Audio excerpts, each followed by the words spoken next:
just kept on bringing it. And the man that brought it the most throughout the night, let's get the obvious out of the way, Joel Embiid with his 41 points. Joel Embiid, I'm going to say this. Watching him play last night did not look like Joel Embiid.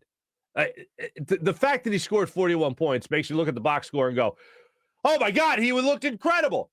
Step backs, jump shots, threes, foul shots. Yes, all those things look great. But Joel Embiid, I feel he's always at his best when he's at his most dominant is when he's attacking the rim. I don't think anything really, anybody can really dispute that. However, what's absolutely insane about that man's game is that yesterday he was forced to play because of, what do you want to call it here? Energy conservation? He played a much easier game. He played a much easier brand of basketball on his body. Knowing that he wasn't going to have Andre Drummond coming off the bench because he's in COVID protocol, he was going to have to log a lot more minutes last night, and especially because the Sixers particularly wanted to win this game against the Boston Celtics. And Doc Rivers also talked about that last night, about this team's mindset. But Joel Embiid, instead of playing that center role that he always plays and he's the best at and dominant at and always, he played that small forward role last night.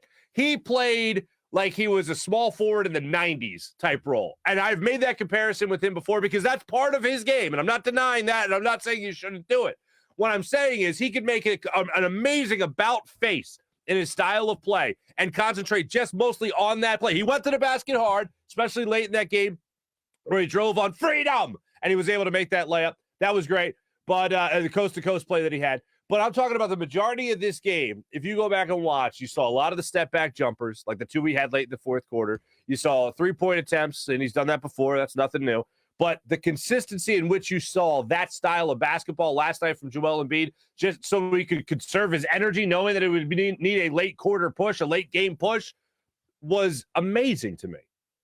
I've never seen a player with that type of diverse skill set, where all of a sudden you could play under the basket, you could dominate under there, and then you could pop out and play the vast majority of your game from the mid-range spots to beyond the arc. That is what makes him so damn special. And last night, they needed that so bad. They needed every minute of him on the basketball court last night. And he produced every minute he was out there. Now, I know a lot of the naysayers, the haters, are like, we still had 5 turnovers. Yeah! Nobody else was handling the ball. You have no Tyrese Maxey out there running point for you. Seth Curry was running the point for you for the vast majority of the time. Shake Milton's not out there running point for you. Somebody had to control the ball for the vast majority of the time. The vast majority of the time, it was Joel Embiid. And for the vast majority of this game, the Sixers were winning. It wasn't until late that the Celtics actually started making a surge. And then, wow, in the fourth quarter, when they went up 7, I went, well, that's it. There you go.